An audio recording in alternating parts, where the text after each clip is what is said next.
Hello, everyone. This is After Hours. I'm Felix. I'm Mihir. And I'm Lane Higgins, a sports reporter from the Wall Street Journal. Welcome, Lane. We're so happy to have you. Thank you so much for having me. Yeah. It's a special week because sports is a topic across many of the TED podcasts, and we're super excited that you join us. It's going to be great. Happy to be here. Lane, I have to ask, what's the best advantage of being a sports reporter? We don't get free tickets, and that's the biggest misconception. I was an athlete in college, and my coach always asked me, so when are you going to get me Giants tickets? I was like, I'm so sorry, but that's not something I can ever do. Obviously, in the course of our work, we're on the field, we get to mill around, and like that perspective of sports is really cool. Mm-hmm. Any gift that we get that's over $25, we have to send back. So I have given lots of free apparel and books to family members and friends. So I guess maybe that's a perk, is that it makes my Christmas shopping easier. Yeah. But yeah. Marginally. That's a perk, yeah. Sounds like a perk to be part of your family. Yes, definitely. And to wear the same sizes. And we brought sports topics, of course. Woo. What do you have for us, Lane? I am very interested in talking about college sports. It's at a period of transformation, and especially with name, image, and likeness, the flows of money are changing directions. Right. And also, speaking of money flowing in new places, the valuation of women's sports is growing and growing, as is the interest. And I'm very interested in talking about that topic. Super interesting. That sounds great. How about you, Mihir? What do you have? One related, which is generally trying to think through the valuation of sports teams, which has just exploded, and talk about why that is. And then the other is this remarkable transformation of sports betting. Mm-hmm. In the last 5 years, sports betting as an industry in the U.S. has just exploded. And I want to get your take on it. Wonderful. What about you, Felix? What did you bring? I would like to talk about tennis. Tennis is an outlier among many of the sports in that the distribution of the value that comes in is really skewed. Is it a problem, or maybe it's even a good thing? Right. That's a topic that I would love to explore with you. That sounds great. Let's do it. Good.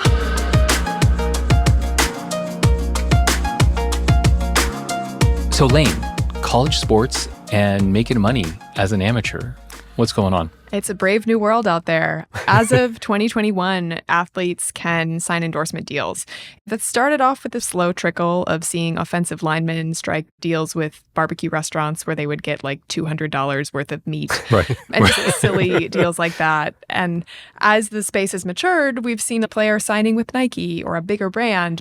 But the biggest trend to come out of it is the redirection of money from boosters to colleges. Right. Boosters are just anyone that's giving money to an athletic department. Mm-hmm. As of July 1st, 2021, the NCAA changed its rules to allow athletes to make money off of their name, image, and likeness. And we'll just call that NIL. To add to the sports abbreviations, which are so rare that we absolutely have to add a few more. Don't have enough of them. All right, NIL. Yes, NIL.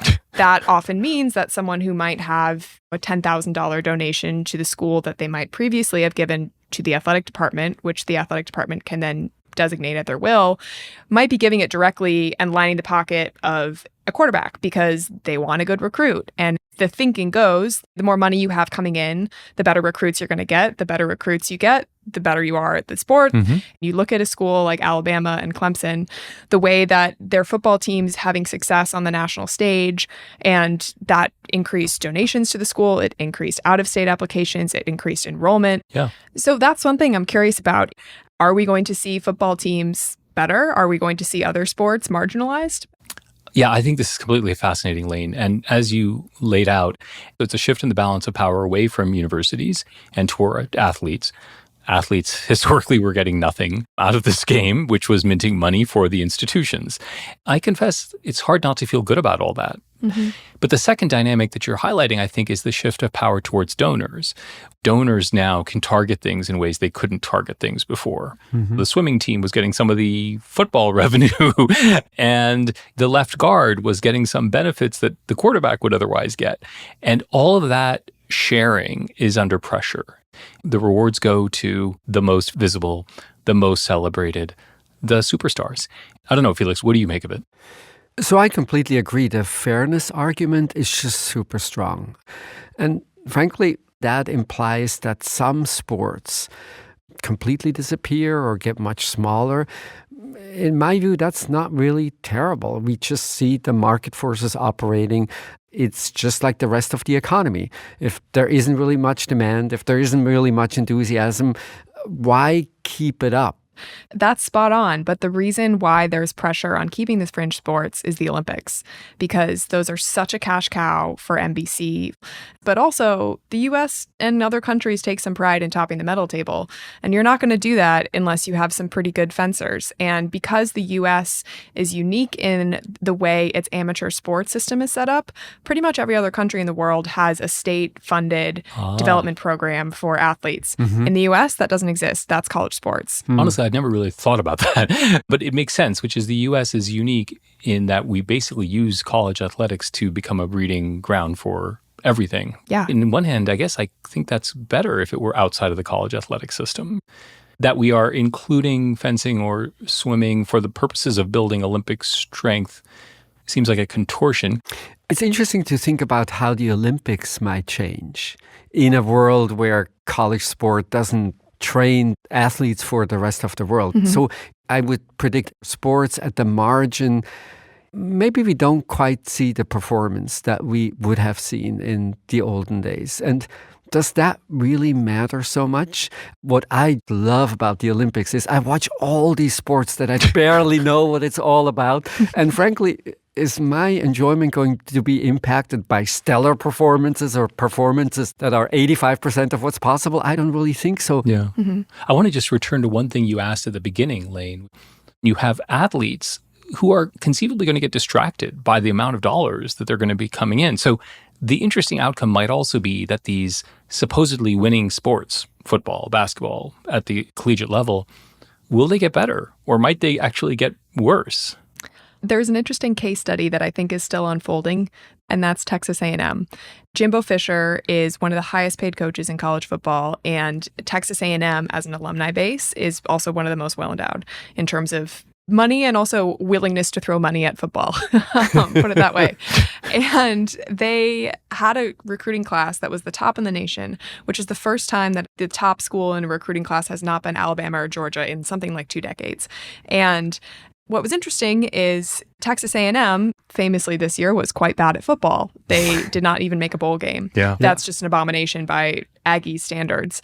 And additionally, they also had the largest percentage of their class transfer out of anyone in the country. And I would have to think that some of that has to do with maybe the reason why you went to a school is because of an NIL deal that was lured your way, and you get there and you don't like it. Or maybe you realize this isn't the right place for me. And obviously, kids pick schools for a zillion different reasons, money being one of them.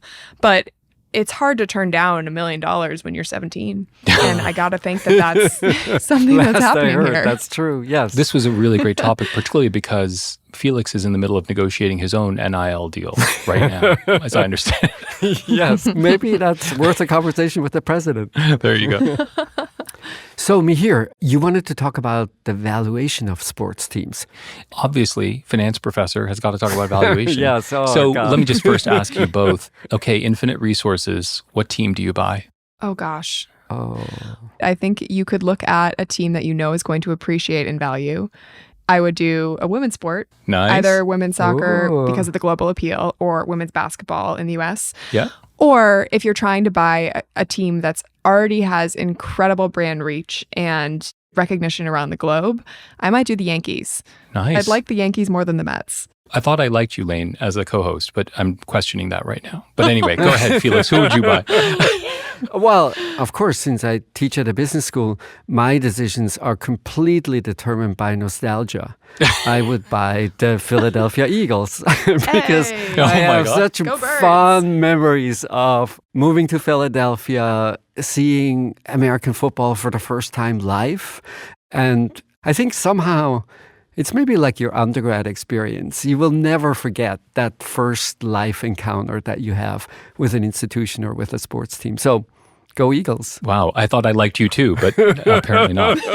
How about you, Mihir? I was going to go the Ryan Reynolds route. Buy some third-class Premier League team like the Wrexham team and build it. Yeah. But the reason I ask all this is because the valuation of sports teams has just been amazing. So Up until about 20 years ago, the joke was, what's the easiest way to become a millionaire? Was you start a multimillionaire and then you buy a sports team and you lose your money. And of course, the last 25 years have been the exact opposite, which is what's the easiest way to become a billionaire, which is you start a multimillionaire and you buy sports teams. And we have never seen such rapid returns. Teams that have changed hands include Chelsea and the Denver Broncos and the Phoenix Suns, and they're all changing hands at $4 or $5 billion. That's remarkably high by most objective kinds of financial metrics. Just to give you one example, Chelsea, when it was owned by Abramovich, $1 million of losses per week were being funded by the owner. There are lots of theories about why valuations have exploded. TV rights have just grown so massively in importance that they are getting remarkable amounts of revenue streams from that. Alternatively, it's quasi-monopolistic. There's like huge barriers to coming in. Mm-hmm. Or the other view of the world is it's just a lot of crazy billionaires running around being little boys buying their favorite sports teams. I'm curious, what do you make of those explanations and of these valuations? My sense is that it's mostly a vanity play. Everyone has a private jet. Everyone has yachts that cost hundreds of millions of dollars. And then how else are you going to stand out? And what's really attractive about sports teams is the flip of the antitrust angle that you brought up, Mihir. We know the number of teams is in all likelihood completely fixed, or if it should ever expand, it's not going to expand so radically. If you're in a position to buy one of these teams, you know you have something that not many other people will have. For me, really, the big question is, are there downsides to that kind of competition among super rich people? Right. Is it somehow true that, say, ticket prices go up? Or is it somehow true that cities are forced into transactions where they build really expensive stadiums? If there's no downsides, it's competition among the super wealthy, and I'm not going to be part of it, and I don't know that I care all that much. Right. What do you make of it, Lane? It does strike me a little bit as like your image of two kids arguing on the playground. Well, I have $1 million. Well, I have $1 billion. Well, I have $1 trillion. Everyone just assumes that this is an asset that will always appreciate. As we're in this era of cord cutting, live sports is one of the only draws that reliably does get viewers. Exactly. And NFL is king of ratings. However, is there a tipping point with that? I don't know if this means that someone like Stan Kroenke that owns a zillion franchises is ever going to sell, but you'd have to think that at some point there's diminishing returns. What's your take, Mihir? I think it's conceivable that these are vanity purchases and yet really smart opportunities as well. I actually think both of those things are possible. Mm-hmm. So the first piece is, obviously in the Premier League, we see sovereign nations coming in and with large amounts of capital. Yes. And they make any billionaire look small, and they are willing to pay because they're not getting the boyish victory of like, oh, I own the team I rooted for. They're getting credibility on world stages, and that's worth a lot. And then I think the deepest point is your point, Felix, which is these folks are economic actors, and they will find ways to get returns on their investment. And that could involve lots of different things. It's of course true that TV rights play a big role in the economic calculation. But why is it that these TV rights are so much more valuable? If you look at Pele's lifetime income, and then you look at Ronaldo's lifetime income, the fascinating comparison is on a per television basis, they're almost making the same amount of money. So my sense is the media rights are so much more valuable now because it's a global audience. Yeah. Where do people watch Premier League? Well, we're paying so much attention to what happens in the stadium, but really we should look to Malaysia, Indonesia, all of Asia. The TV rights have become so valuable because we have a really global audience for a subset of sports. And that, I think, by and large has played out. I don't believe the underlying forces will make teams ever more valuable. Well, I'm going to take the opposite side. Okay. I don't think the globalization thing has played out. I don't think the Premier League is deeply penetrated in the U.S. I mean, there's a lot of room to run on that. But we'll see. And I will alert the NFL that you folks are no longer interested, and okay. I'll have to go along. Yeah. And we will talk to your banker to see if we can get that $3.5 billion credit line. Yeah, there we go. Felix, you had mentioned earlier that you were interested in the economics of tennis and how it's kind of skewed towards the top of the top. Yes, it's so interesting and surprising to me also because tennis comes across as this really glamorous sport and you associate it with all of these luxury goods and the big deals. The reality of tennis for most professional tennis players is that it's basically unsustainable. If you're outside the top 200, there is no way you can even cover the cost of being a professional tennis player. So many of these tennis players struggle to hire a professional coach. And that is remarkably different from other sports. If you take the NHL, for instance, there's 700 players. There's a minimum salary of $700,000. And the reality is that most players make more than $1 million. So the split between overall revenues and how much goes to the individual players is just radically different. When you look at what fraction of that total pool goes to the top players, unless you think you're going to break into the top 50 or the top 40, any sort of business logic would say you should stay away from tennis. And I'm curious to think through what's good about the state of affairs in tennis, what's problematic, and then in particular, what could we do in order to create a better situation for those professional tennis players? One thing that tennis does really well and almost better than any other sport is gender equity. Because of the efforts of Billie Jean King and her peers years ago, we have a point where the women's prize money is almost on the same foot as the men's. But there's been such dominance at the top by the big three on the men's side and by Serena Williams on the women's side that I think that has contributed to this effect of concentrating the wealth in fewer hands. Maybe if there was more parity, there would be a little bit more money distributed, but that's probably still only amongst like the top 10, 15 players. To your point about 50 to 200, that's a whole different issue. And it's hard to think about how you would go about changing this because there's not a union in which they bargain these guarantees because it is an individual sport. And it also makes me wonder, when you have someone like Jessica Pegula, nothing against her athleticism. She's obviously a great tennis player, but she also is a scion of very wealthy people. And I wonder how much that's contributed to her ability to rise to that level. What do you think, Mihir? Yeah, that's fascinating, Lane. I mean, I'm harkening back, Felix, to our conversation about unpaid labor a little bit, about who gets to succeed in some of these markets. But, to me, it feels okay. I confess, I don't really see a problem in the following sense. First off, it feels like just inherently the nature of individual sports as opposed to team sports. And it kind of harkens back to our NIL conversation, which is part of what happens is you share the rents in these team sports. So like Tom Brady is great and the left tackle gets paid a little bit more because Tom Brady is part of the team. And that feels like something that happens in team sports. I can't imagine the dynamic that would allow that to persist into individual sports. So tennis to me feels like golf, which I think I would imagine would have a very similar distribution of outcomes. Again, being the 75th player on the golf circuit, I think it's hard. Yeah. So I don't see it as a problem. And if anything, I think of tennis as a great success story over the last 30 years for reasons you mentioned, Lane, about gender equity, but maybe because of the power of the talent, because of who Serena is and Roger Federer and all these really remarkable people. I think of tennis as a success. Is it a hard situation for the folks who are 75th on the circuit? Yeah, maybe. But I don't know if that's a problem. I don't know. What do you think, Felix?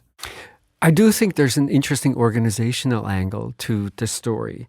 So if you look at the ATP, the main representative body for players, one of the really big issues is that it's split between the tournaments and the players who are both represented by the same organization. And that, of course, is a conflict of interest right there because the tournaments obviously have every interest to keep the player share small and have most of the benefits go to the very top players because that's what creates the excitement, the audience, the high ticket prices. That strikes me as not a natural outcome and actually not having really to do with the fact that tennis is an individual sport. It does strike me that there's a lot of untangling of conflicts of interest that there could be done in tennis. And whether that's through some sort of organization of players or just some intermediate body that's deciding, not the ITA, but something that's deciding, okay, US Open, this is the cut for operations, this is the cut for players, and not the operating body. That does seem like that should be healthy. I don't know how you go about convincing the US Open to relinquish that, because who wants to give up power and money when they have it? Yeah. One element that strikes me worth thinking about is what this means for young people who think about a potential career in sports. Yeah. About 2% of college athletes make it into the pro leagues. The probabilities are really, really low. You shouldn't really think by playing college football you have a reasonable chance. And what's troubling about this is that the expectations, when you look at surveys of young people, are completely misguided. It's worse in basketball and in ice hockey, where 75% of college players say it's somewhat likely that they will have a pro career. And of course, spreading money around and making it easier to sustain some sort of a professional life would only further misguide the kids to think that this is an actual career and that this would actually be a way to make a living. It's not. Yeah, that's fascinating. I got to say, the final piece of this story that I love is that Bill Ackman, hedge fund icon, has decided to take on the cause of organizing the players and has started, I think it's going to be a for-profit winners alliance or something like that.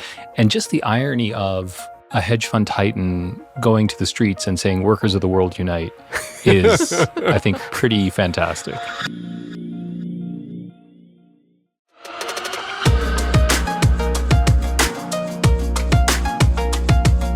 One thing that seems to be really gaining momentum in the broader landscape of sports is women's participation. Yeah. When you look at how much the FIFA World Cup is growing for women, viewership is growing, attendance at these events is growing. They're setting records at the Barcelona women's soccer games, but it still feels like women are far, far away from where men's sports are. But I'm curious, what are some of the factors that you think are contributing to people saying, wow, women's sports may be a good investment?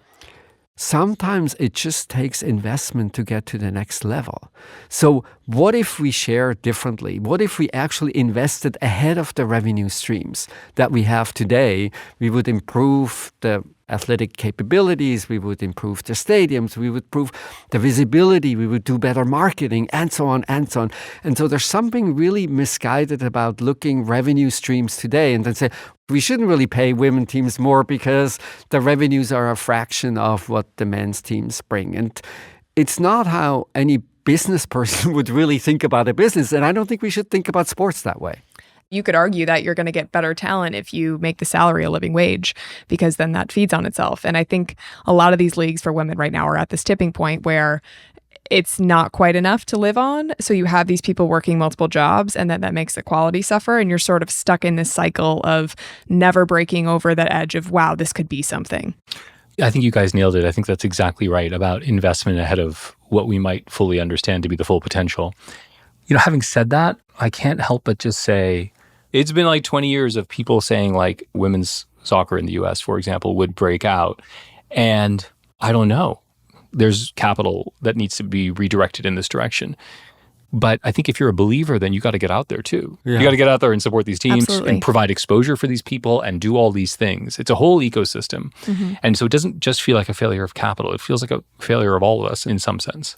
I think media is very complicit in it as well. If you look at the Olympics, where men's and women's sports are happening on the same platform, and say a company has 10 sports reporters and they know that the Olympics are big, they're going to send all 10 there.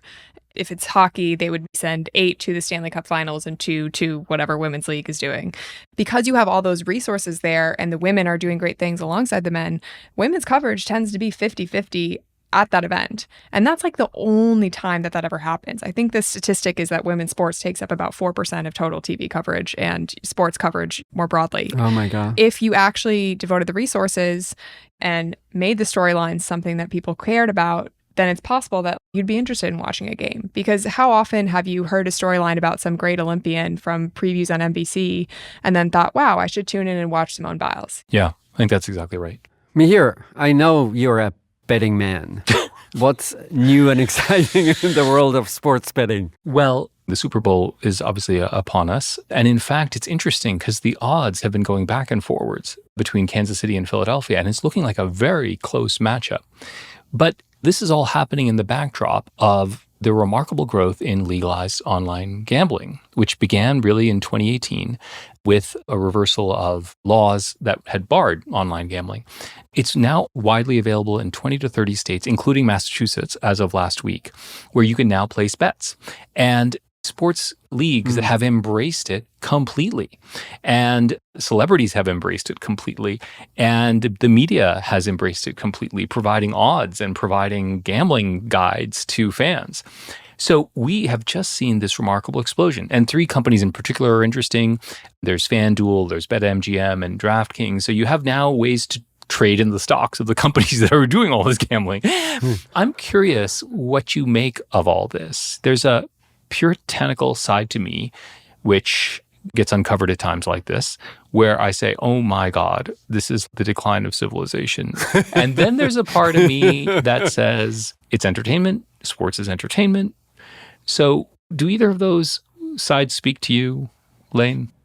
The thing that speaks to me most is concern about colleges, because for long time, almost as long as the NCAA has existed, that has been like the most verboten thing is you may not gamble, you may not point shave, anything like that. And I think there's now 3 or 4 schools, it's Michigan State, LSU, Colorado, that have in-house sports books. And they have sponsorships where they're very closely tied with legal gambling in their states. Yeah. Young people are at a very pliable age to gambling, which I think is a bad idea generally, especially when you're 18, 22, you might not have a full-time job, you probably have student loans, you maybe shouldn't be playing with going into any more debt. That aspect of it seems very problematic to me. So much of the way it's done these days on an app and through PayPal and through Venmo or things like that, like it's so divorced from handing money to a bookie in a dark alley. Which you prefer, right? Yeah, the concept of money just seems fake. It's like, oh, here's $10, I lost it. Oh, well. It seems like it's really easy to get into a lot of trouble, and trouble that seems a little more harmful than making a bet with your friends and whoever loses has to like eat 10 hot dogs, you know? Yeah, what do you think, Felix? So one of the really important upsides is that as a result of the technology that we now have, and as a result of mobile gambling in particular, you can create moments of excitement that exist at every moment in the game. The next penalty, the next person who scores a goal. It's not just like who's going to win in the end. It creates tension and excitement that I actually find absolutely wonderful and fabulous. And since it has this strong emotional appeal, how do we protect people from making unwise decisions that have long-lasting consequences? It's good to start with the data. We know, because sports gambling has been legal in many other countries for a long time, the range of people with gambling habits that are hard to break is in Scandinavia, it's typically around 1% of the people who bet. I think Estonia is the market where it's most problematic, about 6% of people who have really serious gambling issues. So that's like the order of magnitude. So it's not as though half the population will be addicted and will run into trouble. And to me, the most important missed opportunity is there's a few things that many of these countries have done that are actually simple and really effective at dealing with the dangers of betting. So for instance, one scheme is limit loss. Every month you decide the maximum amount of money that I want to lose on betting. And that is a helpful frame for 2 reasons. First, it makes clear you're not going to make money. You're going to lose money if you keep gambling.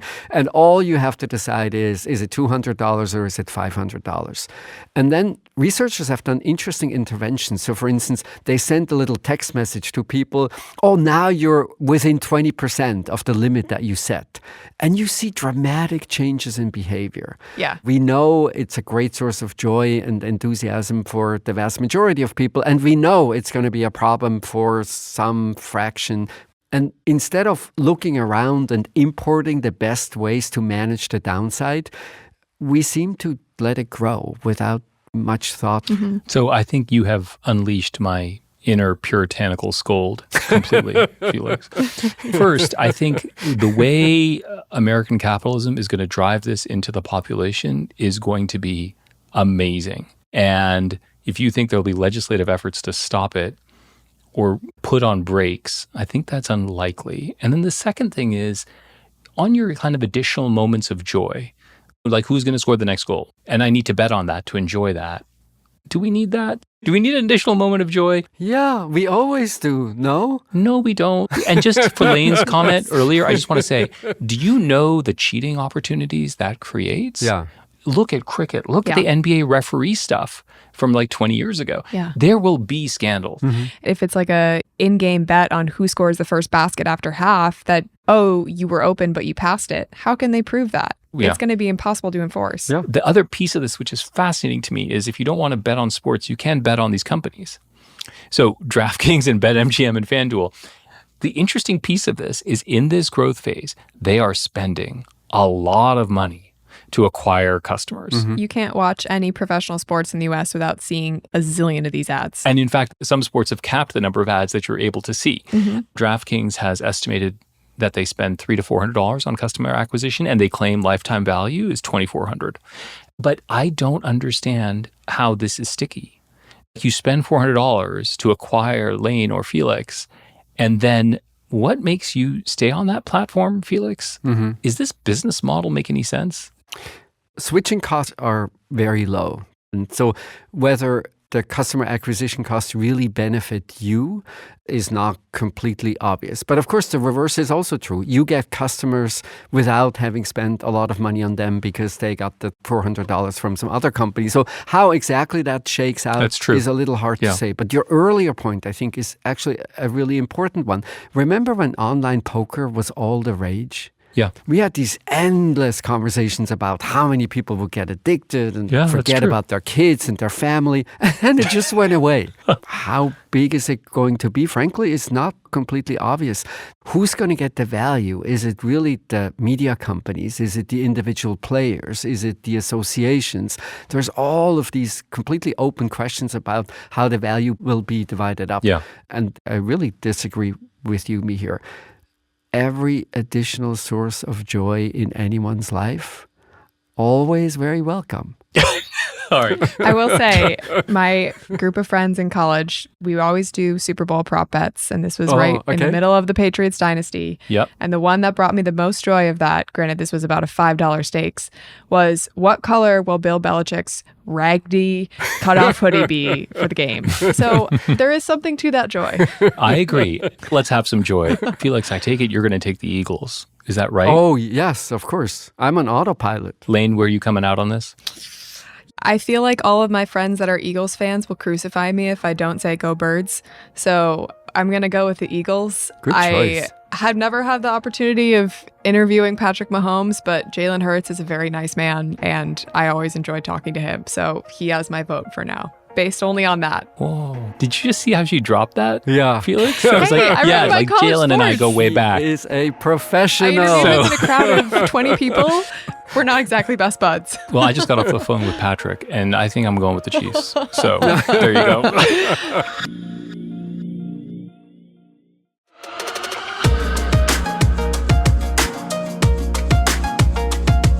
So we have recommendations, of course. What do you have for us, Lane? So I am a big reader, and I particularly like it when there's some element of personal story and also the city I live in. But I recently read a book called Insomniac City by Bill Hayes. After the sudden death of his partner in San Francisco, he moves to New York City at 48, and he develops a relationship with Oliver Sacks and falls in love, and he starts intrepidly taking pictures, and he has all of these encounters with the types of people you encounter in New York City that are often overlooked. Homeless people on the subway, or the guy at the bodega that's selling cigarettes. And it's kind of this enchanting picture of New York, not only before the pandemic, because this was written in 2016. It's a story about love, it's a story about loss, and it's a story about really just stopping and appreciating where you are. And something about the scenes that he writes, and also the fact that I think his first apartment was across the street from an apartment I used to live in based on triangulation of locations. Okay. It was just such a delight and such a fantastic read. And I feel like it's rare that you read something sad that makes you feel so hopeful. Wonderful. That's really great. That's great. How about you, Mihir? What do you have? Well, I do want to just double down on something I recommended a long time ago, which is Last Chance U. Yes. Both the football versions and the basketball versions are just fantastic. Now, not every season is good, but certainly the early ones of both of those are just amazing. But my recommendation this week is something completely different, a program that deserves much more attention than it's getting. And it's not season 3 of Happy Valley, surprisingly. It is a program that was announced by Secretary of State Tony Blinken about 2 weeks ago and has not gotten nearly the attention it deserves, which is the U.S. is beginning a Welcome Corps for refugees. Oh. So the Welcome Corps, as in like a Peace Corps, is a program that allows private citizens to assist refugees.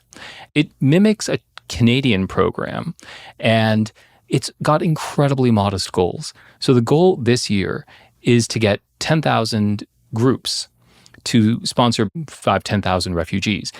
So the idea is you come together with one or two other people or more, you raise something like $2,300 or $2,400, and then you effectively commit to providing some guidance to folks who might need guidance of various kinds.